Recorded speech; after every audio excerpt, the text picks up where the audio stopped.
Guys, please take your seats if possible. The guys on my left. Can you please take your seats? Okay, good morning everybody. We are starting here the session of contributor talks on regenerative medicine. My name is Dr. Tzachi Shemkovich. I'm an Israeli dermatologist. And with me is Dr. Sofra. There's been a slight change in the chairmans. And since Dr. Sofra is also the first speaker, I'll invite her to the stage to talk about something which for me sounds very interesting: why Nobel-winning studies focus on molecular mechanisms. Please, Dr. Sofra. Thank you very much for inviting me and for the wonderful presentation. I'm going to talk about why does it Nobel winning prize focus on molecular mechanisms? And the reason why is because the smaller the mechanism, the easier and faster the repair.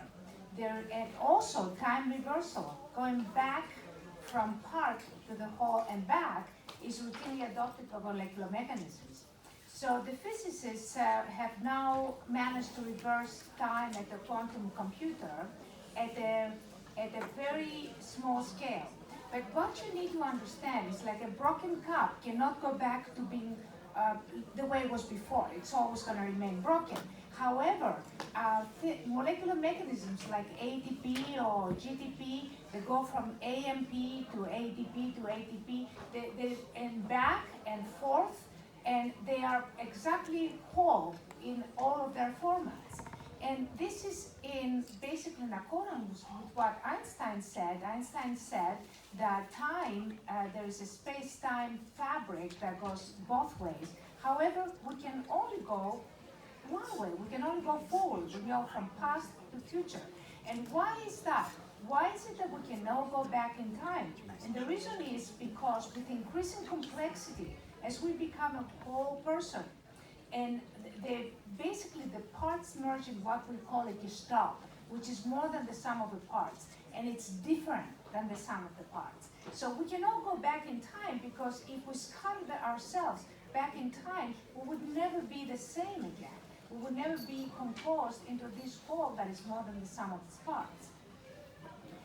Also, there is different rules for the old and the young. For example, inflammation is one thing, is good for the young and deleterious to the old.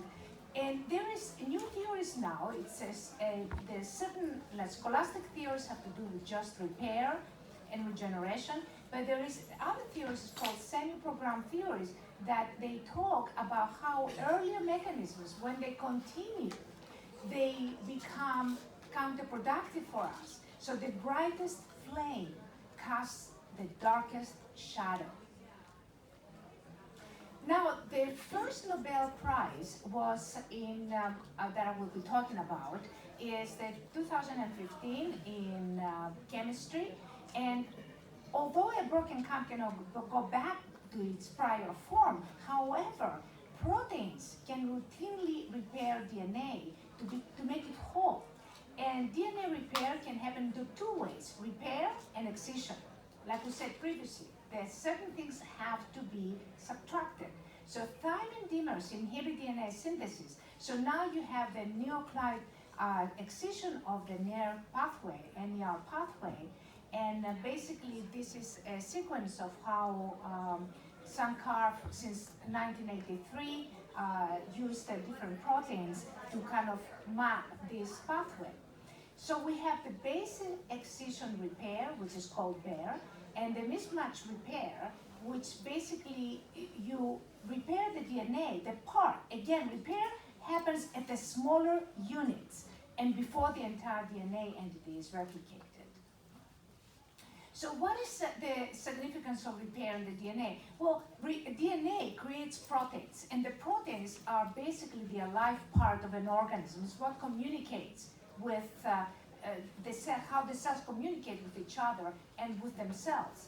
So basically, if the DNA is damaged, the entire protein production is going to be faulty and it's going to be nonsense, and all the signaling pathways are going to be compromised. So we know for a very long time, and it's a Nobel Prize in 1999, that the proteins have intrinsic signals that control the entire network of cellular communications. And that's the signal hypothesis. And how they do that is basically they transport signals. And these signals arrive, the way the post has zip codes, they are sort of programmed to arrive to the correct part and offer the signal for optimum production of other proteins or optimum functioning. And this is a protein sequence. Usually it's at the end that signal of that is delivered to other cells, just the human insulin and all the letters that are involved there.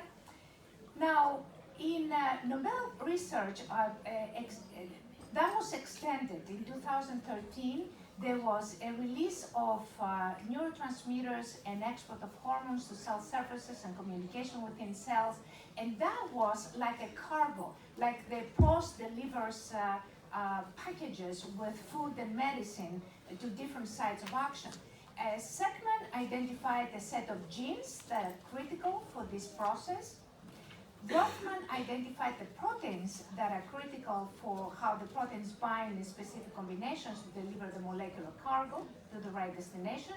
And Shudov identified the molecular machinery that senses, and you see how, that protein delivers the cargo via the nutrition and the signals into the appropriate cell structure.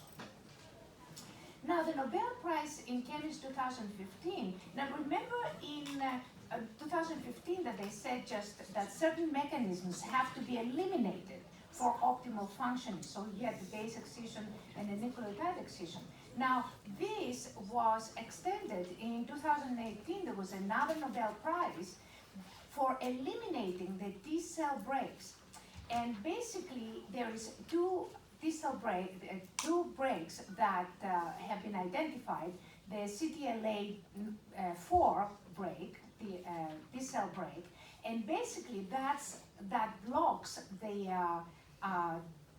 T cell and stops it from acting.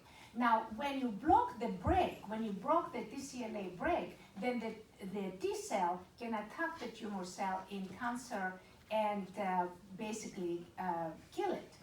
The PD-1 is also another break, and basically, if you inhibit that break, then again, you can release the T cells to attack the cancer cells, and there has been a lot of successful treatments of many different cancers, lung cancer, renal cancer, melanoma, and lymphoma with this technology.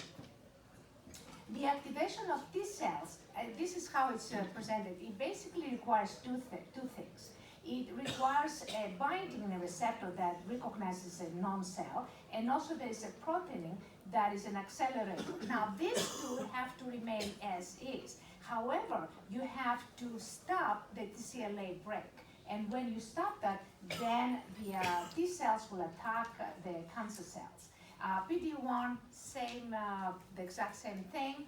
Basically, again, when you... 1 minute, please. Okay. Now, another Nobel Prize had to do with the timing component. That's a very, very important component. And these investigators, they looked at the period gene and the pair protein, and they looked how these two proteins are combined and to kind of produce the effect of molecular circadian clocks. So the importance of molecular circadian clocks is, as you can see here, keloid scars are affected by these clocks, these gene clocks. And also, this disturbance in gene clocks is involved. These stretch marks. Also, in psoriasis, you can see before and after, and how when you're adjusting these clocks, how it's been suggested. Now, they're also involved in circadian disruption and cancer risk. Circadian disruption accelerates tumor growth and many other functions.